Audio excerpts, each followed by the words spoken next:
Steve Jobs' biological mother, Joanne, had decided that she wanted to give her baby up for adoption. She had one proviso, and that would be that the prospective adoptive parents would be well educated, financially secure, and have a college degree. At the time when she gave birth, the prospective parents had changed their minds on the adoption, deciding that they wanted a girl instead. Joanne very quickly found another set of adoptive parents who were prepared to take her baby Steve. The only problem is that they were not very wealthy, neither were they themselves college graduates. However, they made a promise to Joanne that they would send little Steve one day when he was ready to college, and with this she agreed.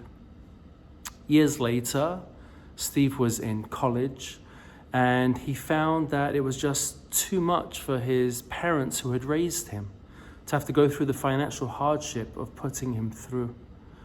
And so after one semester, he dropped out. He was living on a couch with a friend in a dorm room. He had no job. He was making no money. He was collecting Coca-Cola bottles and returning them for 5 cents each in order to be able to find his wage each week. Eventually, he decided that he would return back to those college classes, this time taking only the courses that interested him. And he stumbled across an art class, specifically a class in calligraphy, that absolutely fascinated him.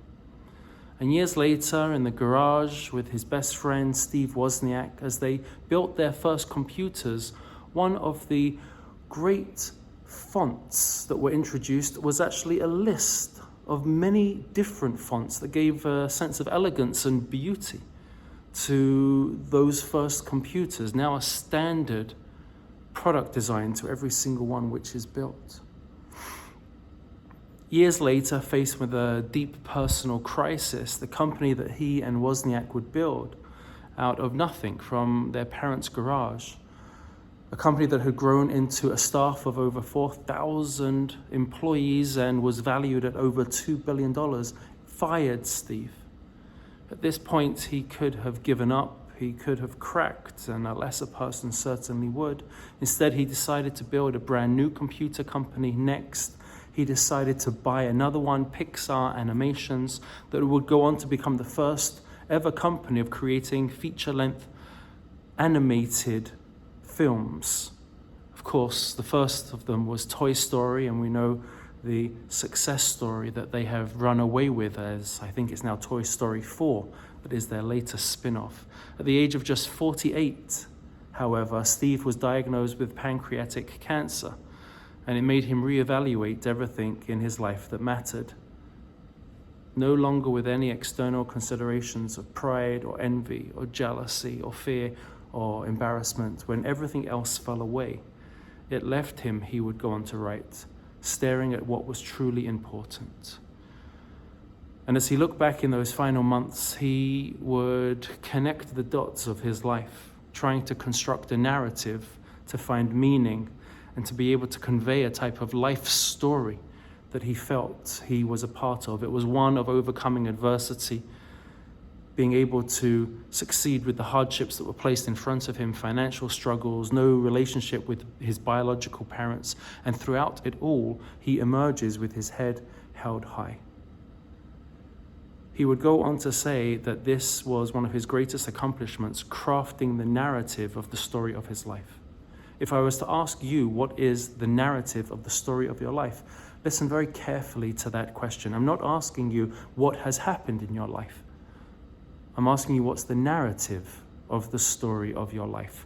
We all face hardship. We all face struggle. There are times, there are moments where we feel we can't go on. There are times where we look at what we have and we ask ourselves, is this all it is?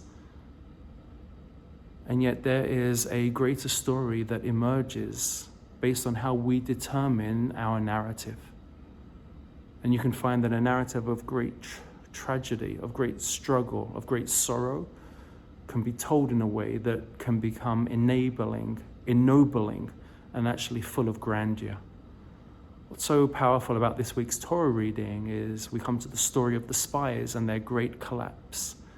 And so many explanations are given. The one I would like to leave you with is perhaps they misunderstood the narrative of their lives, and in doing so were not able to understand the bigger part of the story that they themselves were the co-narrators of.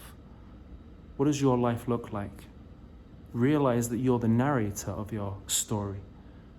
And can we all create the appropriate narrative that can allow us to have a life of true beauty? Shabbat Shalom.